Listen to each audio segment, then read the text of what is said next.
Loving the leopard print.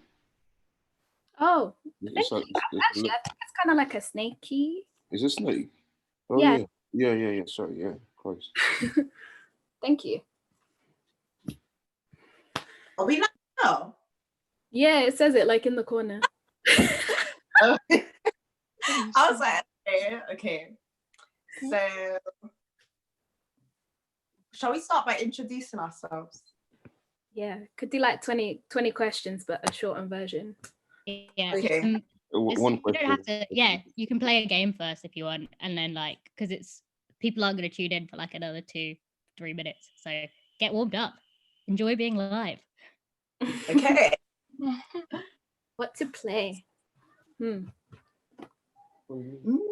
There's not really many games you can do like just like this. It's a shame, isn't it? You're cool. Man, times like this, house party would be great. You can play one of those really crappy house party games. Yeah, man.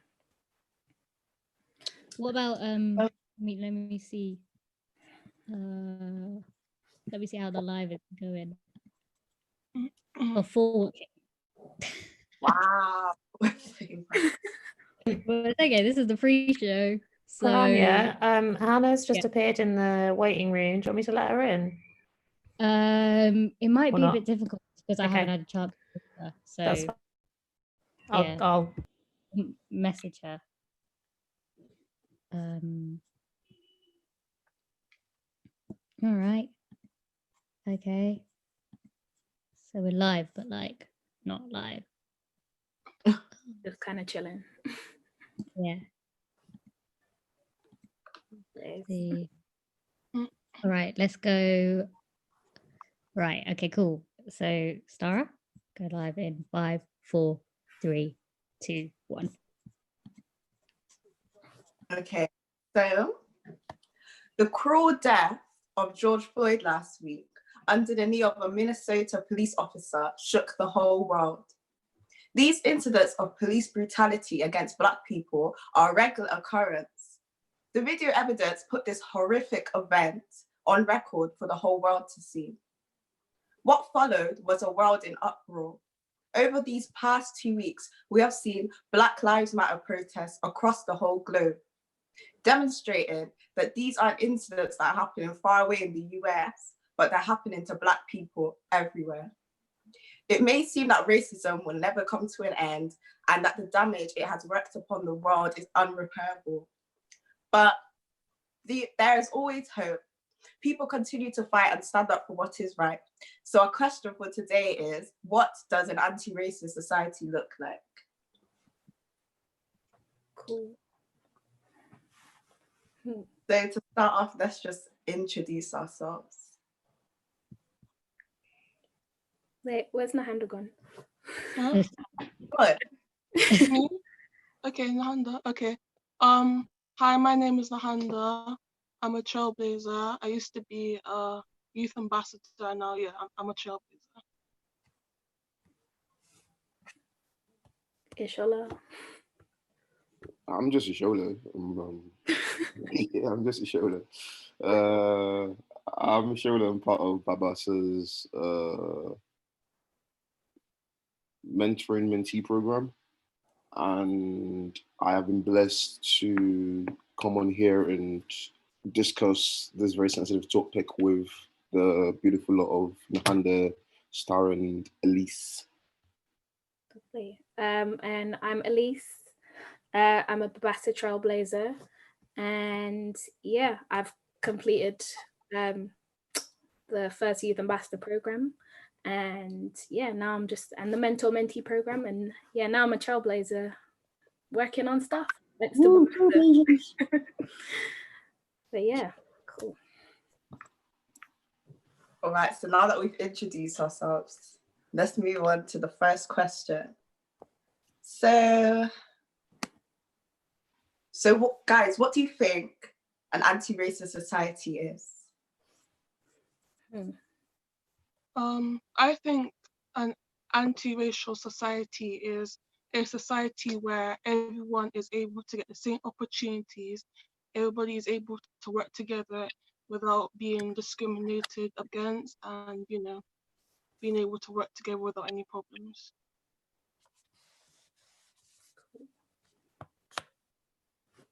Does everyone agree with that? I guess, to be honest, like, I think an anti-racist society is one where, it's not just Black people and people of color who are fighting for their fighting for their justice, basically. It's one in which we're not segregating ourselves from the rest of the population. Like, we're coming together, and we're not just having to, well, it's in, what's the term now? It's easy to say, yeah, I wish that everything was equal and racism didn't exist. And I don't think for a long time it, will completely be eradicated. But if we can work towards that, I think that's kind of where you start with an anti-racist society, it's with awareness. Yeah. And a need to make things better by everyone. Anti-racist society is the society where we see no color and just see everyone as the same as ourselves. So, like it says in the Bible and the Quran, we all created in God's image. So that way we are all the same, just the same. That's true. So the next question is, what do you think drives like racism in the UK? I believe it is the hatred and the fear of Black and colored people, and I think is obviously like, because people are feared and are scared of us, we're not. You're going to separate yourself from that group of people in order to be on top of them, or to put them down. I mean, either way. And it's also because, over recent years, over many, many years, we're starting to open up our voice, and we're starting to stand up for what we believe in, even though we have many people, for example, like Nelson Mandela, Malcolm X, Rosa Parks, that have set like a basis foundation of what's like where we are now. We are starting to raise a voice, and people are like, whoa, like, what happened here? Like, I thought we had all the power. So then they're just getting, quiet, and then they're just like, oh, we need this power back, So that's what I believe. Yeah, no, I definitely think that the drive for racism in the UK, I just think the main drive for it is just historically driven from back in, times of slave trade. Even when slave trade was over, there was still that divide between Black people and white people. I think when white people lost control of Black people in the slave trade, I think that is when racism really did spark, because, now there were free people, free to live a life without, their control. And I think there was sort of like a nastiness and, a dislike to see Negroes doing bits with their lives, not under the control of the white men. So I think that's kind of been like, as much as racism has really dampened down overtly, is it overtly? Yeah, overtly, there is still covert racism there. It's just not as obvious. It's not as direct, because direct racism is very socially unacceptable, but that doesn't stop some people from doing that. And I think other people are just more, I guess, low-key about it. So like when it comes to like microaggressive behavior, that's kind of how it evolves and like comes out. But yeah, I think. I believe what drives racism in the UK is the structure of society. Regardless of what you're taught or how you're brought up, from childhood, from reception, from school, there is always a system in place that seems to put certain individuals ahead or away from others.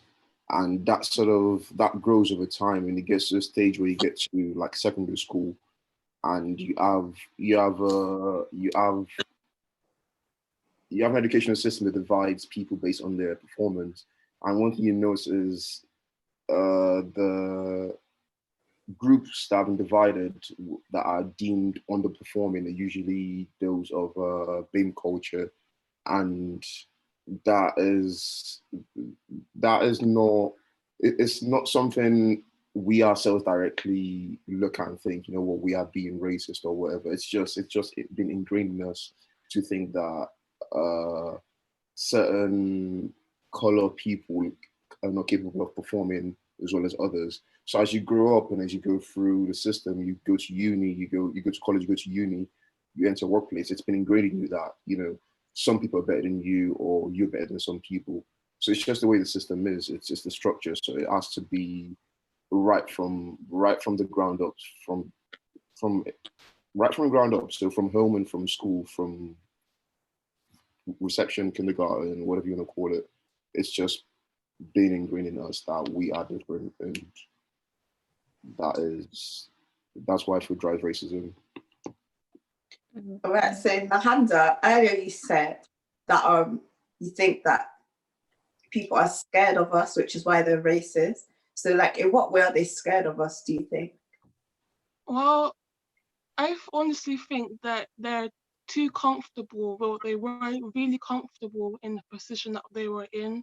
I mean, we over like the 400 plus years of slavery, and to change it in such a dramatic way, and all of a sudden that brown people are now having voices, they're gonna get scared, because you know, if you're used to something for many years, and all of a sudden, you know, things are changing, you're gonna get mad. You're gonna get scared. You'll be like, what's going on? Like, you need to, you know, fight it. And that's when people are starting to, you know, divide, because you know, we obviously want what we want, and they want what they wanted, or what they had before, you know. So that's, you know, the separation there. I mean, honestly, they're scared, and you know what? That's a good thing, because you know, it shows that, you know, we're doing our job, and we're doing our work, because you know, if they were scared, they'll be still, you know, running over us, you know, they're still treating us like rubbish, you know, even though it still happens now. I mean, we're working towards like a better place for everyone in this world, not just, you know, Black people, but you know, a place where everyone can work together and, you know, be a good place. So yeah. Yeah, that linked nicely with what Ishola was saying about the idea of control. Mm-hmm. So you guys think that we need like new structures put in place? And like, what kind of structure do you think should be put in place in society? I don't know, that's a tough one, because it's like, I think we as people of color, we kind of like, we know what we want to change, but we don't really know how to start. So I think we have ideas, but generally we haven't really solidified like a way in which we can kind of just be like, okay, if they did this, this, and this, then I'll be happy, and then things will be better for Black people. But it runs a lot deeper than that, because it's something that's gone on for years. Racism is learned behavior. Like they say, nobody is born racist, and people who are racist become racist as part of it's part of the environment that they're in. You know, it's a nurture approach. And even though others are not directly brought up racist, there are behaviors in which they'll see people of their race and how they behave towards people of color, and that's gonna leave an impression on them in order to kind of, you know, make them behave a certain way. I could go on and on about psychological theories, but that's just long, so let's keep it basic. It's the behaviorist approach. You should Google it. So yeah, in order for us to kind of like, first of all, tackle the problems that are present in society, we need to break down and pinpoint what the problems are. And once we realize what the problems are, we've got to figure out what the cause is. And then after that, how are the problems generated? And then how do we change that afterwards? I think that's still going to be a long process to, you know, kind of tackle. especially when it comes to like racist behavior, racist attitudes, and racist views. So it's actually something I'm working on at the moment, doing some research and whatnot, but there's no simple straight answer to it. We have to understand the cause in order to solve the problem, to try and then find a solution to reverse it. But it's not straightforward. And so that's why I think it's gonna take a while for us to really pinpoint. There's not gonna be any immediate like effects that we're gonna see. I mean, what we're seeing now is, I guess the first step is like, we are now, if you compare it to the Black Lives Matter movement in 2016 compared to now, like, back in 2016, everyone was just like, but all lives matter. No. Yeah, but all lives matter though. But now you're seeing more white people who are like, hold up, this ain't cool. And I think it's because they've merely, I don't know if you guys go church, but like they said this year was the year of seeing clearly. 2020 is the year of vision and seeing clearly. And I think finally now, people are now seeing things for how they actually are, as opposed to before when they were remaining ignorant to it. And ignorance is bliss. So honestly, like, I get it. You're happier. It's easier for you to just be in your little cloud of everything's fine. Race doesn't exist. I'm colorblind. It's easy to do that. But the reality is that the reality for them is not the same reality for us, And I remember having that same debate with somebody in sixth form about, and their exact words were, if we just stop talking about race, racism won't exist anymore. So yeah, and that's a real testament to like the views of white people back then as opposed to now. Not all white people, that's just generalizing, but yeah, a lot of them.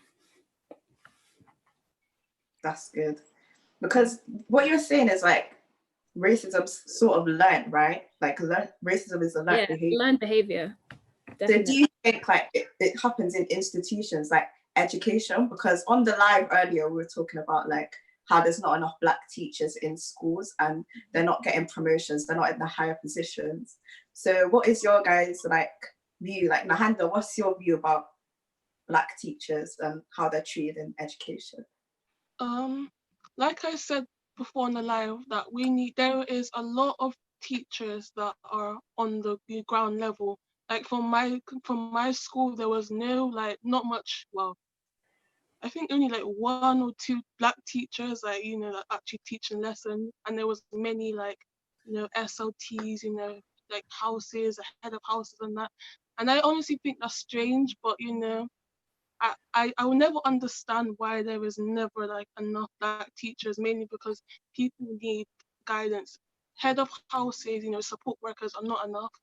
You can't just be having one Black person, name her the person that you go to when you have a problem, when you should be comfortable going to any teacher in your school and saying that, oh, I have a problem, there's a racist problem, like I don't feel comfortable. Like you shouldn't have to, be forced into one particular person because she's the only Black person in your school. Like that's actually ridiculous. And people are getting too comfortable with white teachers, and I could see that's not it's not the way to go, because they're gonna start walking over you. And I've seen that from like my school as well. They've started to walk over you, disrespect you, and they think that's okay because they have the other white teachers supporting them, because they know that the Black teacher that are supporting us like mentally are separated from the actual teachers. Yeah, I agree with that actually. Like I've seen that too in my schools growing up. Like so you can see that especially when I was in sixth form, you'd see that the white students would have this whole like basically kind of like a friendship with the teachers. I was a hardworking student. I didn't always get things right, but I tried. And the connection that I had, or relationship I had with my teachers, was just not the same. It was not on the same level as my teachers had with with the white students. And even growing up throughout throughout my educational history. Not all of them were like that, but certain ones you could definitely see, like, you know, okay, you've got like this banterous, like, you know, you're clearly like one of the favorites in the classroom. And I know I'm not, but it's okay. Yeah, you could see that kind of like manifest in front of you. So yeah, it's pretty sad. It's like, why can they have that and we can't, type of situation. Yeah, 100%. Yeah. 100%. But yeah, I don't know what time, you guys. We have to bring in Poku. Our Poku's gonna join us. Yeah. Yeah. We have to bring in Poku. Hey, Poku. So, The sound always on mute. There we go. yeah, 100%. Yeah. But yeah, hang on. While we wait for Poku, our Poku's gonna. Oh. What's happening? Oh, wait.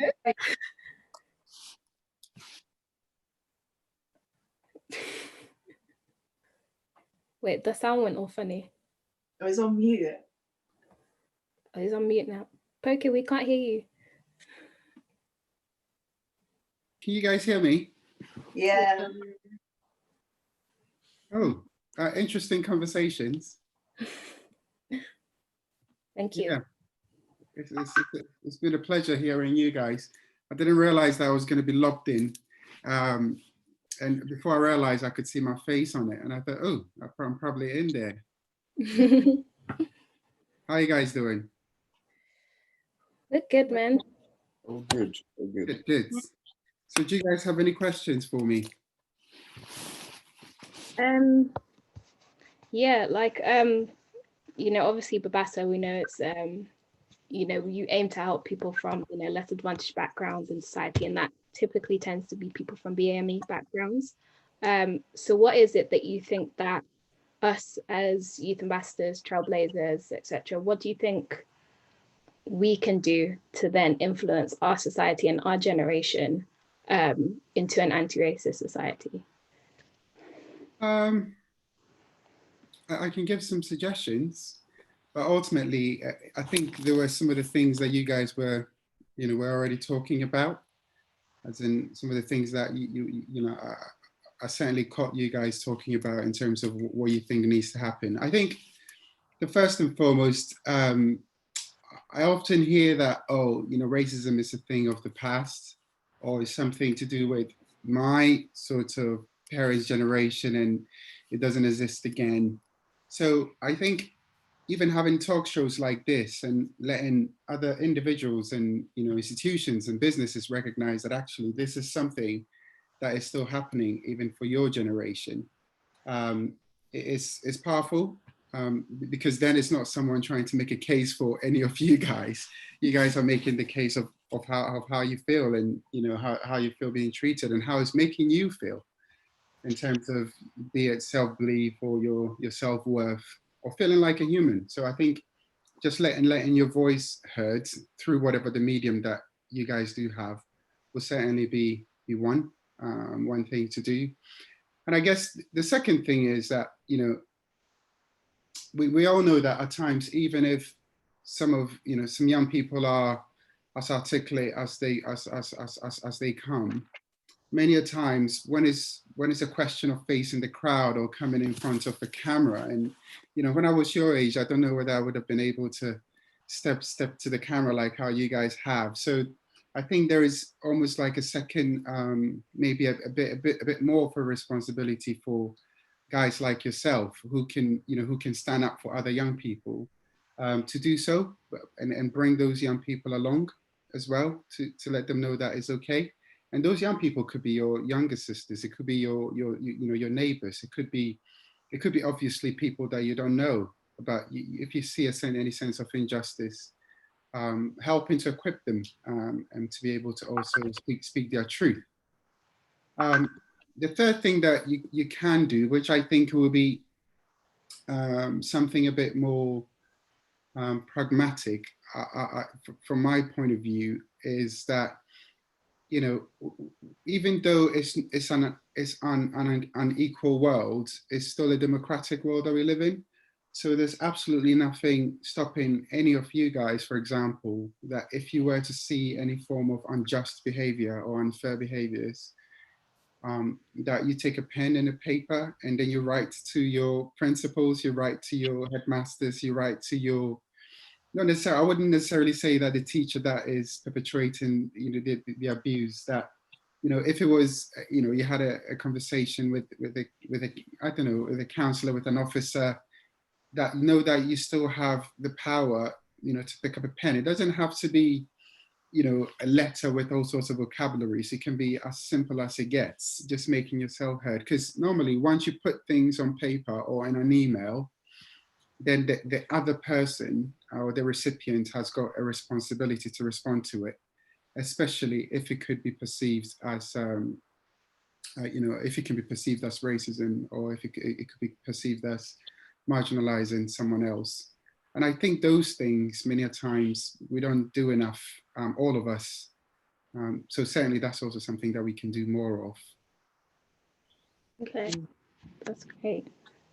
I had another quick question. I saw a post the other day about how somebody was stating how it's not up to us to teach white people about race, even though currently, you know, there's loads of posts going around about you can watch this, you can read this, you can listen to this podcast to learn about, you know, the stuff that we've been knowing for years that they're suddenly just waking up to. Do you think that is our responsibility or up to us to do that, or is it kind of a case of we should just leave them to it?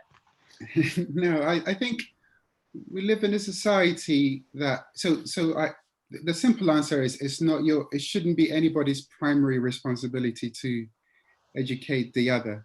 So the example that I gave the last time, I was talking to a friend, and I was saying that if someone wanted to learn how to make a coffee, they're not gonna necessarily they may not even call the coffee manufacturer to say that, how do I make my coffee? You know, they'll Google it. If someone wanted to find out how to play tennis, you know, they'll practice it.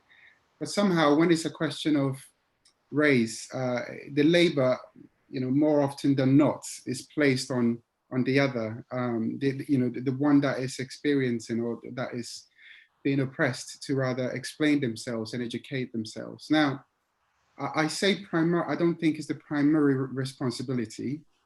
And that's because I do also think that whether we choose to educate that person, or should I say share our knowledge with that person, or how it's making us feel with that person or not, I guess what we don't want to do is to leave that, can I call that person a perpetrator, to be doing it to other people. So whilst it's nobody's primary interest to do that, just because knowledge can be now sought on all sorts of grounds, internet, you know, all sorts. I do feel that if it's within your gift, you know, if you feel that the emotional labor is not too much, and if you feel that actually this person needs to learn, you know, use this, you know, take this as a learning opportunity, then I will say that don't let it pass, because we live in an ecosystem, and you wouldn't want that person doing it to your sister, brother, friend. So if there's an opportunity to plug that gap, then I will say that, you know, do it, so long as you feel that it's not too much of an emotional labor on you. So that's what I will say to that. Just a quick touch on a couple points you made, Poku. Earlier you said about, you know, the idea that racism is something of the past or from the past, and also based on what Elise asked, whose responsibility is it to educate others about racism? But one thing that I find funny is, although the spotlight is on us, racism to do with Black people, or BAME rather, it's funny because it goes both ways as well. It comes from perspective rather. Being brought up, especially by the older culture, or people from African or Afro-Caribbean backgrounds, we have been given this perception that white people are a certain way, or this is the way we're going to be treated, which in turn lets us or allows us to react or begin to process how we're going to react to certain things, or how we're going to treat certain people. And you know, it's funny that we all talk about trying to educate others about being treated equal, or about being anti-racist. However, do you feel like perhaps it's a lot to do with the perspective of ourselves as well? The situations where, I don't know, okay, let's talk about the school situation where a Black teacher isn't given promotion. In a school, you probably have maybe 2% of the staff being of the BAME community. What are the chances of that 2% getting promotion over the other 98%? You know, we don't tend to look at things literally. As soon as something like that happens, we see that a white person's getting the promotion over someone of BAME culture or of the BAME community. We start to jump on the bandwagon that it's something to do with race. However, we don't take time to sort of look at other factors. So do you feel like at times it's our perspective that affects the way we see situations and, you know, quickly judge it as a racist situation? I think, I mean, if you're talking about racist situations, then it means that there's something that has happened. And what makes it a racist situations is either it's the way that the other makes you feel, isn't it? If they intentionally or unintentionally make you feel less of a human being, or dehumanize you in the process, or makes you feel that you shouldn't be in the space, be it intellectual space or physical space, as them, because of your color, isn't it? So it would mean that something would have happened. But if you're generally saying that not every, can I use the word misfortune, should be labeled as racism, if it's got to do with, you know, a white and a Black characters in that situation, then absolutely, then absolutely. But you see, I think that is also learned behavior on both sides. Now, what do I mean by that? You know, without going into too much detail. So the let's put it this way: if you honestly feel, if it's a way, it's a feeling, isn't it? If you do feel that that person that person engaged in that situation with you, it's making you feel less than what you feel you need to be feeling, then you have absolute right to voice that out, right? You may be wrong, or you may be right. And maybe just to simplify the point and say that, but does it mean that in every situation that constitutes, or should I say, have got a Black and a white person, you know, sort of interacting? If one way or the other, it doesn't go to the benefit of the Black person, do we say that that's racism? I don't agree that that's racism. Just to stop me tipping into too much detail, I don't agree that it's always racism, but racism does play a major factor in our relationship when it comes to white and Black. And it also happens through colorism as well. So it's not just when the person is a Caucasian and the other is a Black. You know, you talked about coming from an African descent. You know, even it could be, obviously colorism is slightly a separate subject, but nevertheless is related. Someone said that it's like the twin. We all know that at times, if someone is light skinned, then, you know, depending on the shade, you know, or the hue of that person, you get it either ways, irrespective of that person coming from the same heritage background. And for me, all that needs to be rooted out, you know, all that, because if we are really to look at fulfilling our potentials on earth as individuals, but also as any society, then what's the need for racism in the first place? What's the need for colorism in the first place? So that's how I'll say it. So do you think we kind of need to tackle our own racial biases within our community, as well as outside of our community as well? I think so. I think I think if we don't, then we're leaving the conversation, then we'll be missing out the nuances in conversation. Not only that, it means that we will struggle to coexist as a society or as individuals, because the world is so intrinsically linked. And any community is intrinsically linked. You know, your family doesn't have to be the one that, I don't know, threw the rubbish, the rubbish at the back of the next house for it to become news and for it to affect, the property prices in that area. Neither do you have to be the one having COVID for all of us to start to stay at home in a totally different country. So I think we are so intrinsically linked, and we are in an ecosystem that depend on each other. So, and if it's true that racism in itself is a disease and it's a learned behavior, then it also means that even as Black people or brown people, when we start to grow and we get fed by the media negative portrayals by the media that, our shade of color is bad, or we get fed that actually, well, not even anybody telling us, but if we find that actually people of our kind don't tend to go to this area or don't tend to listen to this music or don't tend to do this or that, it means that one way or the other, we also internalize some of that.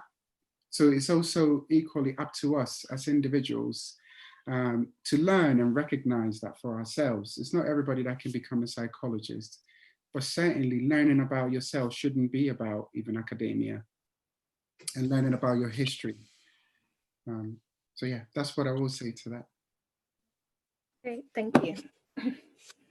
Nehanda, do you think that there's a big burden put on people of color right now?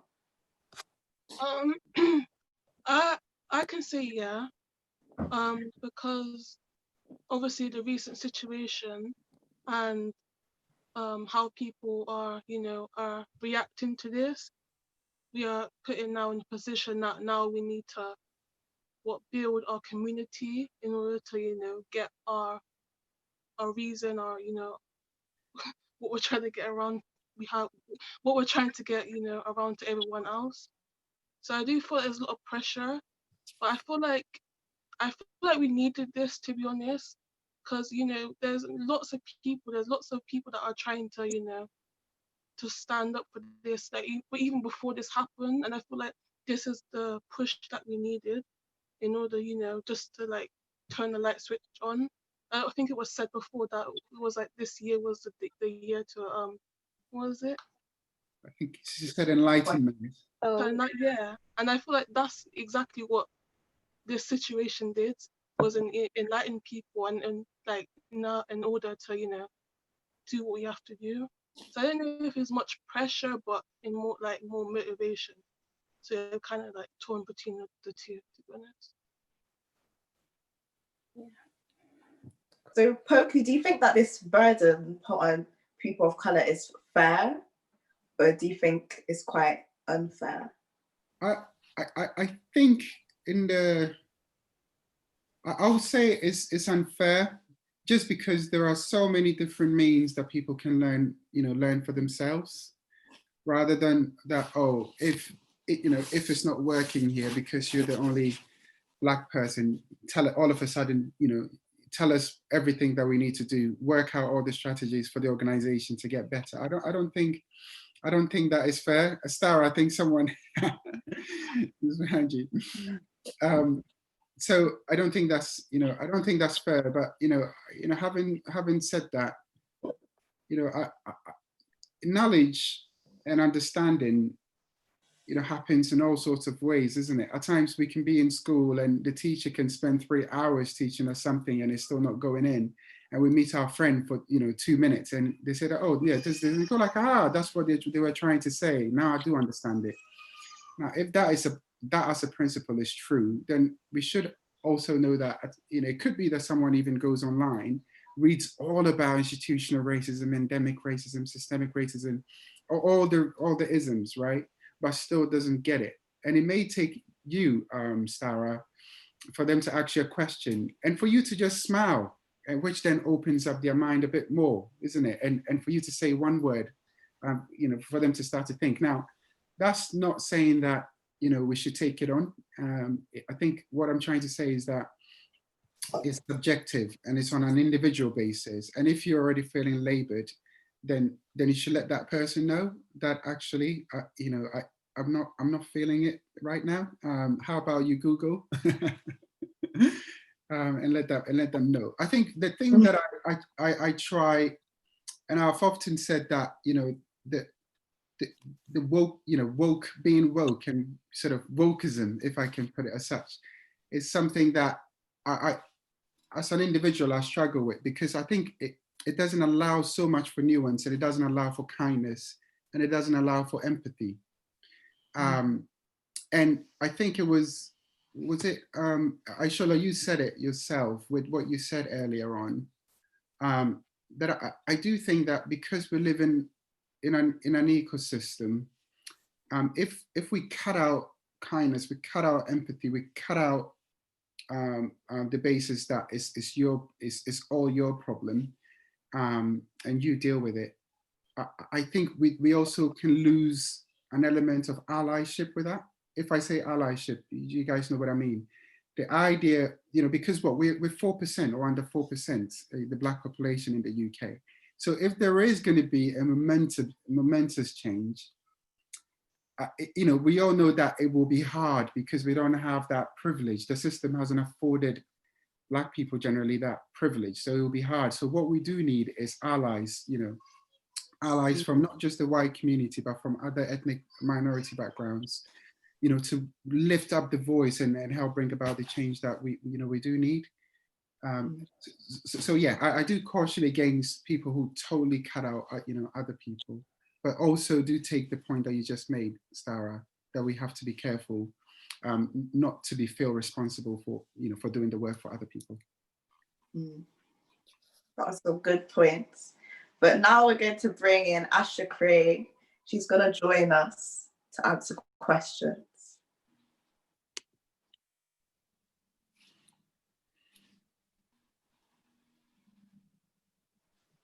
Is she joining? Okay. Okay, while we wait, we're going to do a little call of action. Oh. We can't hear you. We can't hear you. Wait, can you hear me now? Yeah. Okay. Okay, hang on. I'm just going to get this up. So let's talk a bit about Babbasa. So Babbasa is an organization that is here to help the youth in many aspects of life. So if you feel like you've been affected by anything that we're talking about, or you feel like you need help in any way, you could contact Babbasa and they will help you. So I do encourage everyone to go and check out Babbasa. Yeah. Yeah.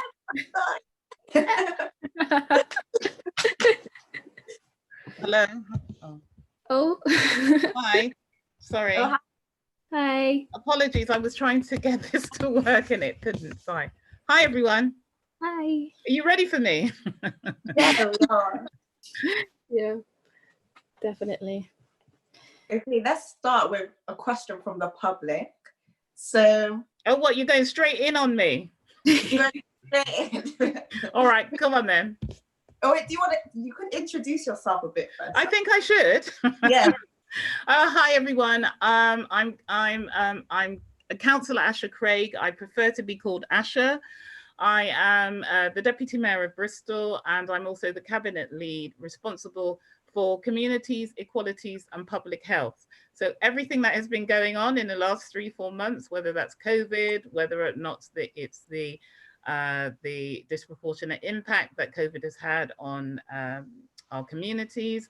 Obviously, everything that happened on Sunday, because I've got arts and culture as part of my brief, and obviously equalities for all protected characteristics and none. So yeah, I'm in the thick of it at the moment. And I just got off the phone to someone where I said, I'm not apologizing for being who I am and being Black. Why should I shine my light? Why should I dim my light just because I am who I am. I'm going to stand up for the rights of Black people, whether they like it or not. I don't care who feels uncomfortable about it. It's our time now.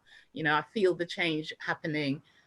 You know, I've got 3 daughters, you know, so I feel I've got my finger on the pulse because I know what's going on. I manage my youngest daughter's career. So I'm on the Instagram, I'm on the Snapchat, I'm seeing, listen, you young people, I keep telling everybody, and I'm not playing, you guys are the ones who are gonna, you know, I'm ready to hand the baton right across to you guys and roll with it, you know, because I've been doing this for a long, long time.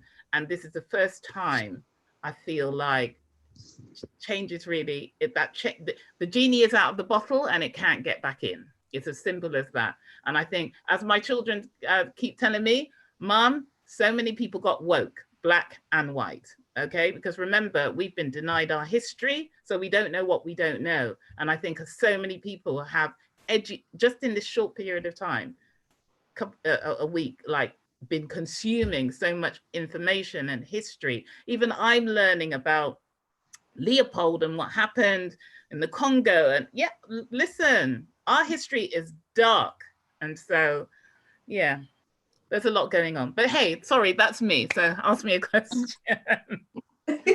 Sorry, I do get carried away sometimes.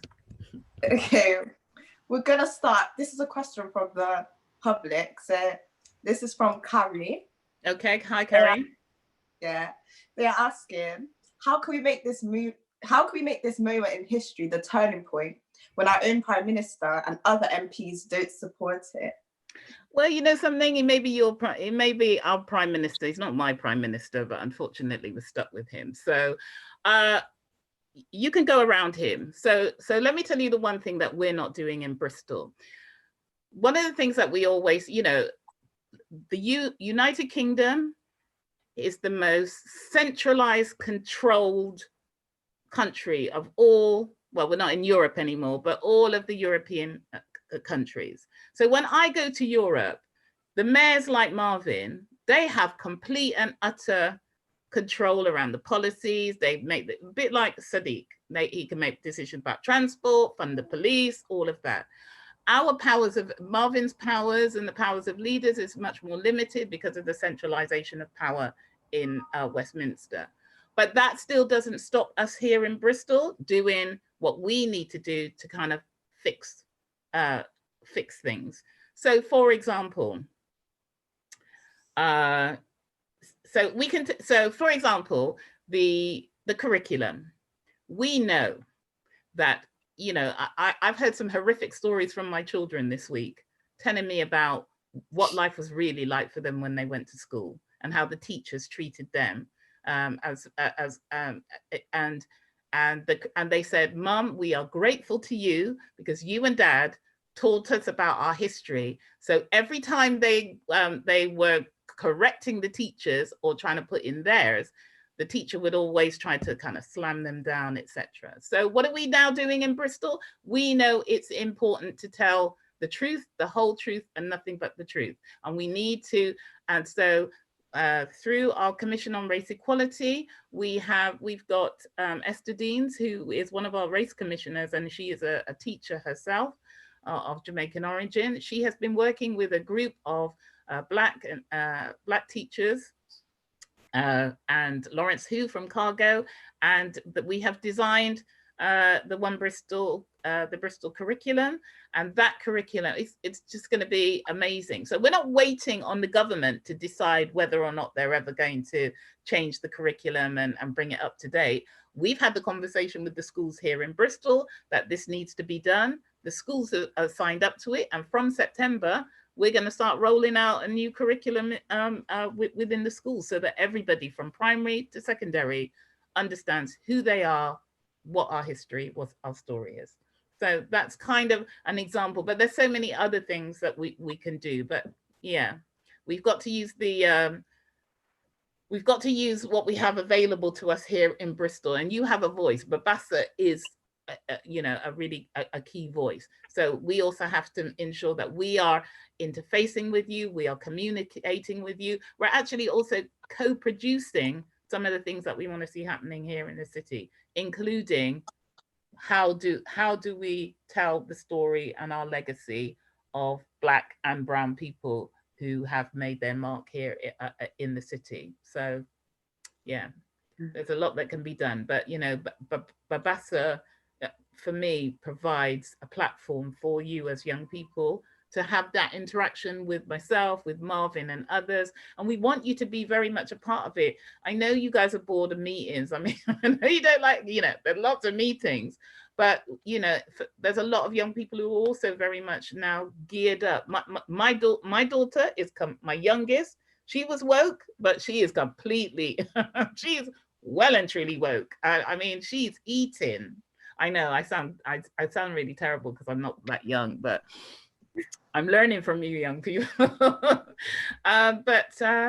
Yeah, she says, Mum, she says, you know, there are actions that she is personally going to be taking now, that is going and reading, informing herself and calling people out. She's not afraid anymore. You know, she was reciting times at school when she even felt ashamed or felt so bad to have to constantly correct people about her name, the teachers about her name. Her name is Zakia. It's not difficult, okay? But she said, Mum, for the 100th time, I just decided I would keep quiet.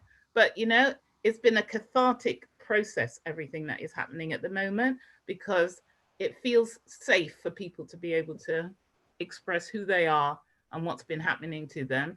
And a lot of white people are sitting back and thinking, okay, they're trying to understand, you know, but it's not for us to teach.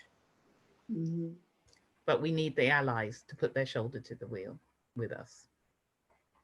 Sorry, that was a bit long-winded, but yeah, I do get carried away. I'm a bit passionate at the moment. There's a lot going on. Yeah, we are all very passionate right now. Yeah, it is. No, it means so much to me because I've been doing this since I was 19 years old. You know, I took on that banner. You know, it was the St. Paul's riots that sparked my journey into the world of community activism and doing what is right for Black people who were being consistently, listen, I've been on it's like a mouse wheel. But like, it's taken for the murder of George Floyd, it took for that one incident turned the whole world upside down, I think, you know, because I think it spoke to people's humanity that you cannot, how can somebody who's supposed to protect you murder you in broad daylight? So yeah, it's had a real impact on many of us. And there will be some who are ignorant and will hide their head in the sand. But the vast majority of us, and particularly those as young people, we want you to be part of the journey that we're going on. Yeah. Sorry, any questions? Sorry. Okay, I just want to say to the people watching, please send in questions that you want to be answered and we will answer them. Please. So one of the things I want to, so while you're waiting for any questions to come through, so one of the things I do want to let you know is that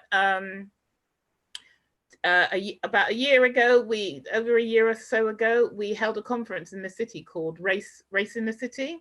And I think some of the Babbasa ambassadors helped out at that event.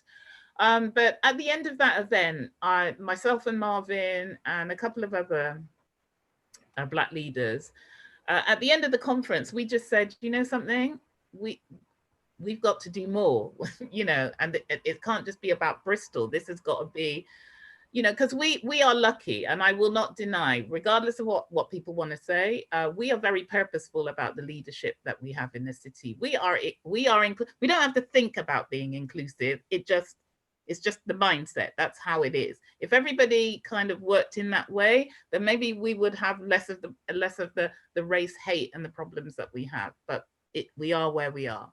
So it was really important for us to say, well, what are we going to do? How are we going to change the system? Because remember, racism is endemic, it's systemic, it is structural. It's like you have to bruck it all down and build it right back up again. It is the policies in our organizations that are holding us back. It is those inbuilt prejudices and biases that white people hold against us.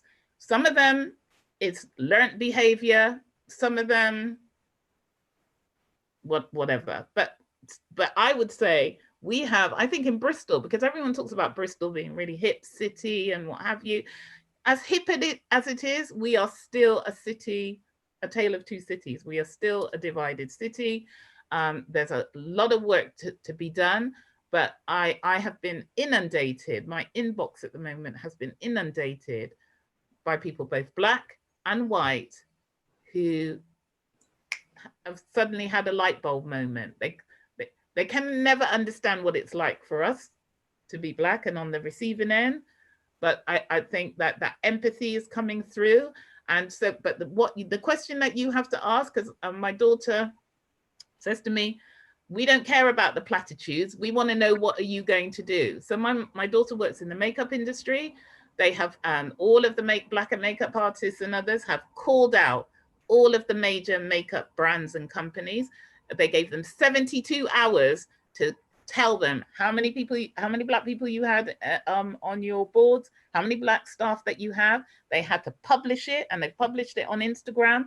And then they've got to tell them, well, what are you going to actually do to make a difference? So it's been surprising, even for my daughter, to even learn, you know, how many, from the Estee Lauders to Fenty to Kylie Jenner to all of them. It's been it's quite interesting to see, but that's what you need to do. You've got to push people. It's no good just saying this is what we look like. So what are you going to do to address that?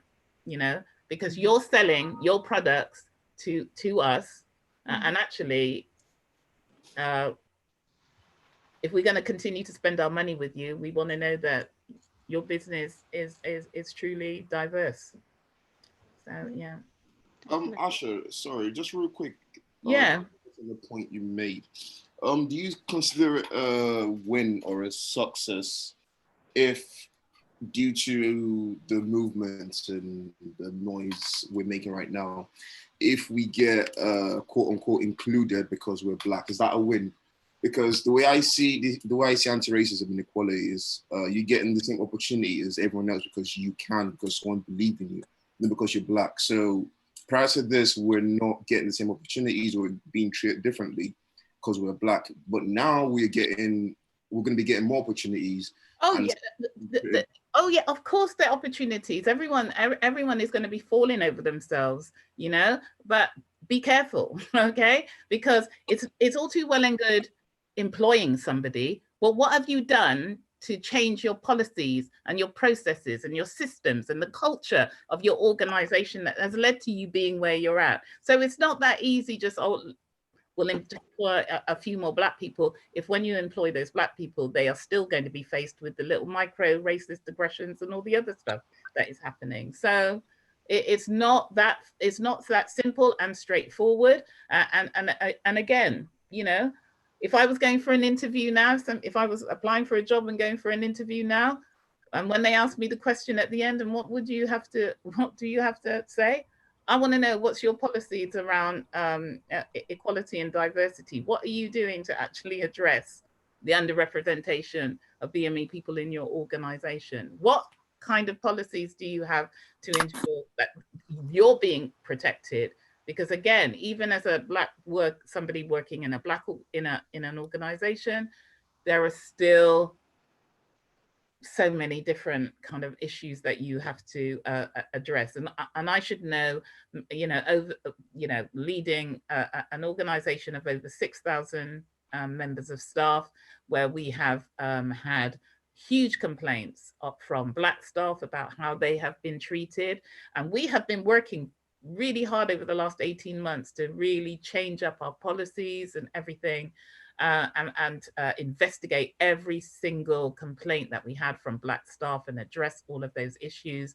The organization is on a journey, and people need to understand it's not going to change overnight. Changing a culture of like huge conglomerates and even like government. I mean, did you not see Matt Hancock stutter over his words when he was asked about how many Black people are in his cabinet? You know, he couldn't even, Cut. But Right, and then when he said who they were, I was just like, are you kidding me? Right. Where is the representation? You all went to Oxford and Cambridge, you're all from the elite. So, you know, that's the other thing as well. It's making sure that you have a really good, you know, who represents us in government at this moment in time.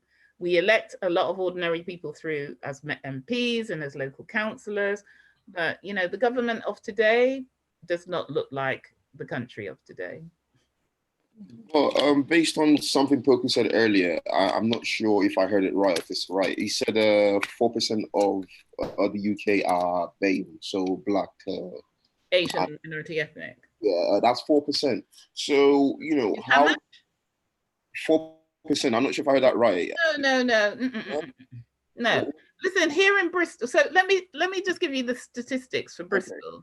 So in Bristol, BAME communities are 16% at the last census, 16%. And in between the last 10 years, we got a feeling we could easily say we're about maybe 20%, 18 here in Bristol.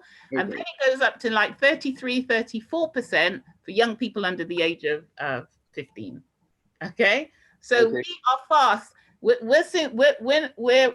just behind Birmingham, which is fast becoming the Black majority. It will be Black and Asians who will be the majority in the city of Birmingham. So I always say to people, ignore Black, Asian and minority ethnic people at your peril, you know, because actually we're the ones who are going to make up nearly a third of the city over the next 10, 15, 20 years. So we got to get our act together and ensure that we are leveling the playing field and ensuring that our children get the access that have been denied us. Okay, that sort of touches my point, because I was going to say, if right now we are a minority of the UK, you know, how do you force something like the parliament to embrace more leaders who are of different backgrounds of color? Okay, so it has kind of the initiatives that we have here in Bristol and in London. Obviously, we have Stepping Up, because we have a Stepping Up leadership program. I brought in that program nearly 3 years ago. So far, we've had nearly 150 Black, Asian, minority ethnic, some disabled, and women who have gone through that program. And we set up that program specifically because there is a lack of Black people in leadership positions, whether that's on non-exec committees, whether that's on public sector boards, etc. And it's making the case. The data doesn't lie, okay? The data doesn't lie. You can't say to me that you are running a FTSE 100 company that is delivering X amount of services to a vast majority, a proportion of your users are Black, and then your organization is not representative.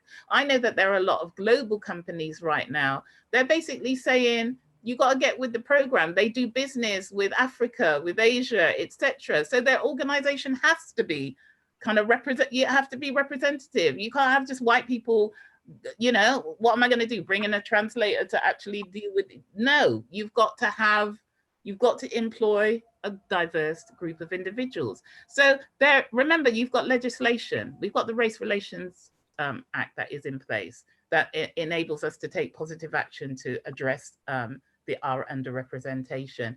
And it's the right thing to do. You know, that it's not as if they don't know, it's morally the right thing to do.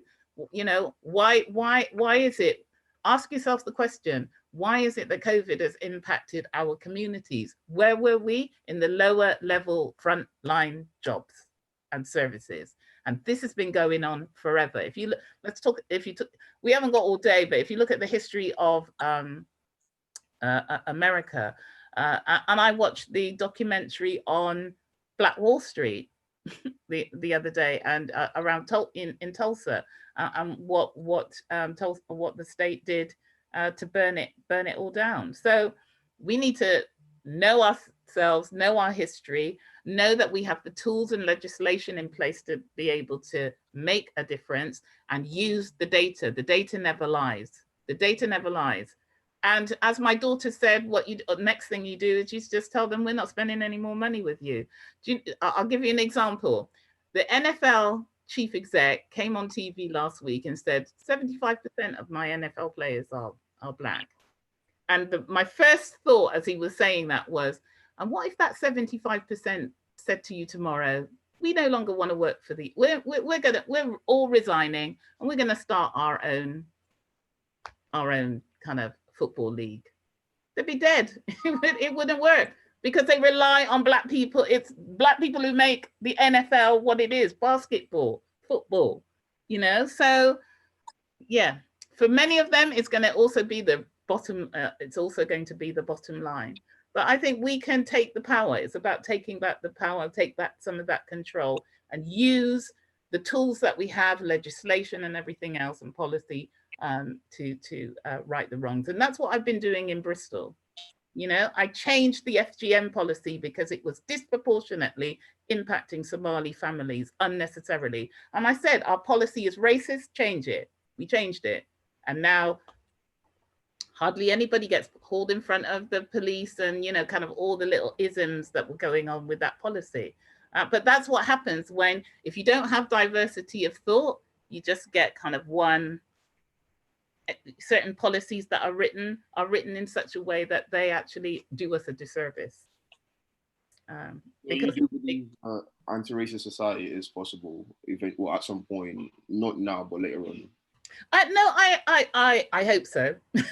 I do hope so. I've always said in my lifetime. In your lifetime? In my lifetime, I would want to see it. But what I'm saying is, it's you guys. You're the ones. Yeah, and I don't think it will be ever totally free, because come on, let's be realistic now.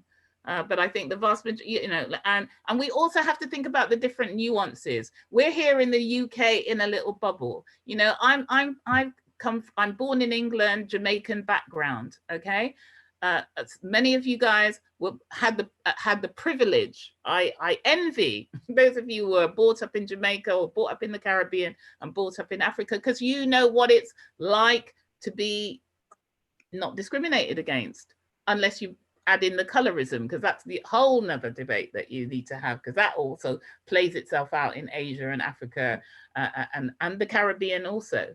So, you know, it's dealing with all of those little nuances. So what's happening here for us in the UK and what's happening in the USA, it's different.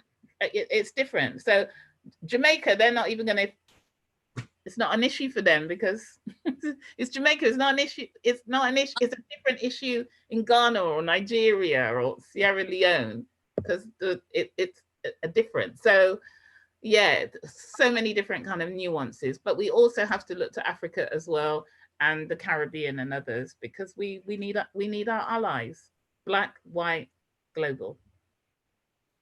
Yeah, guys, we're coming to an end now. We're running out of time. Sorry, I've gone over. I don't even think I finished saying but what I will do, what I really would like to do, is I'm going to send some information to Poku, to Babbasa, to outlining the work that we're doing on developing a global manifesto. And we really want some young people to be engaged in that. We'll be looking at leadership, mental health and well-being, criminal justice, education, and what my daughter always says, it's the economy, stupid, right? It's money. Yeah, it's the economy. So we also need to think about how, because remember, we don't get access to banks, turn us down.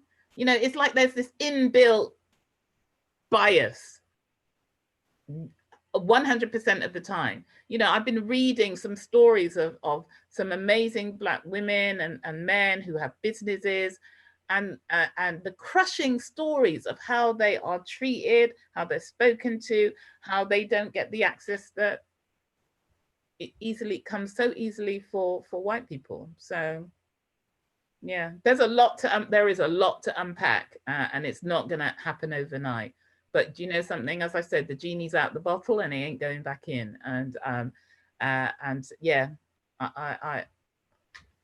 I applaud the work that you guys are doing, and yeah, I'll engage you in everything, try and engage you in things that you feel are important for you here in this city. Black Lives Matter. Black Lives Matter. That was really good, and I just want to thank all of you guys for coming and talking. It's really good. So let's have a round of applause for everyone who was involved today. Thank you. It's lovely to meet you all, actually. Really nice to meet you. And hopefully I'll get a chance to meet you guys when lockdown lockdown is ended. Okay. But thank you all very much for having me on the program, and happy to come back anytime and kind of talk to you guys on other issues, or put you in contact with other organizations and individuals who I think you might find really useful to speak to. Okay. Okay. All right. Okay. Okay. Take care, everyone. Thank you. Bye. So I just want to say thank you everyone for watching. Please make sure to follow and to subscribe to Babbasa's channel, please. And keep the discussion going by commenting your opinions on Facebook and Twitter, which is at Babbasa Hub. So yeah. And if you're looking for guidance with your career, or you just want someone to talk to, please contact Babbasa. You could email them or call them.